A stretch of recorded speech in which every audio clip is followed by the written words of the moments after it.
Hi there, ladies and gentlemen. Thank you very much for joining me on my channel today. Speaking about my road from redundancy to recovery, when I decided to get into my own business, going into e-commerce, one of the things that I did not count on is that I would be facing so many demons from my past. And I think this is something that a lot of people probably don't think about in trying to educate yourself and prepare yourself for something in the future. In my own case, I keep coming up with things that people used to say when I was a child. I hear the voices very clearly in my head every time I come to a fork in the road or a wall that I have to figure out whether I'm going to climb over it, dig under it, walk around it, or blast a hole through it. But in that whole process, I constantly get these voices, these negative voices from my past. Now, I spent a lot of time not burying them, but going through various treatment modalities.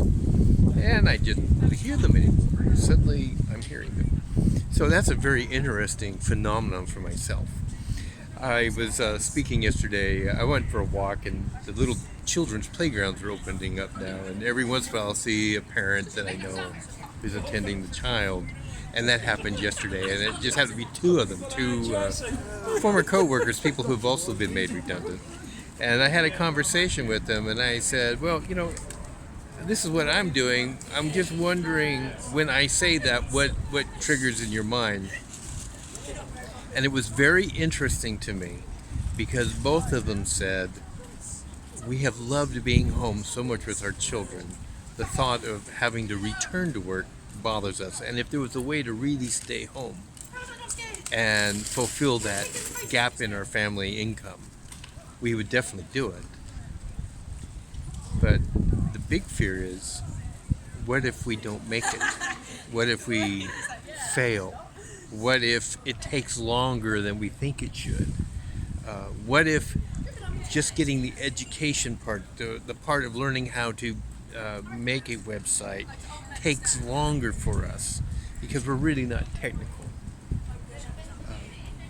And then our husbands say, well, stop doing it, go get a real job, move on. I found that very interesting feedback, and it came from both of them separately. Oh, they all said a lot of different things, but those 2 points were basically mouthed by each other. And I had those concerns myself. What if I should fail? What if I should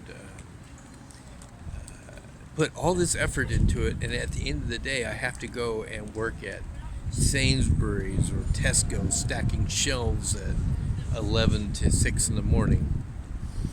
And I realized that even if I had to do that to build my dream of being independent, of not having a boss permanently, it was worth it. And when I mouthed that back to them, that I heard what they were saying, and I repeated back so that they understood I knew what they were saying. But when I said to them, just very politely, that even if I got to that part in the road where the money was really tight and I had to go take something, I would still continue to do what I'm doing because I believe in myself and my dream big enough that I would eventually make it and then be able to proceed. And I think that it's something that comes from within. So if you're going to join this journey, if you're going to say, well, I don't really want to go back to a job where somebody who's so incompetent has authority over me to tell me what time I have to eat, what time I have to go home, whether I can take a day off or take an hour off.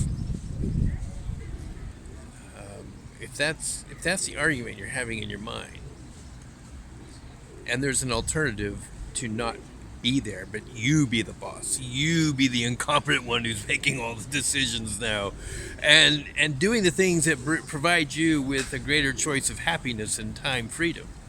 If that is where you want to be at, then really you probably need to look at and depend on yourself to do self-employment.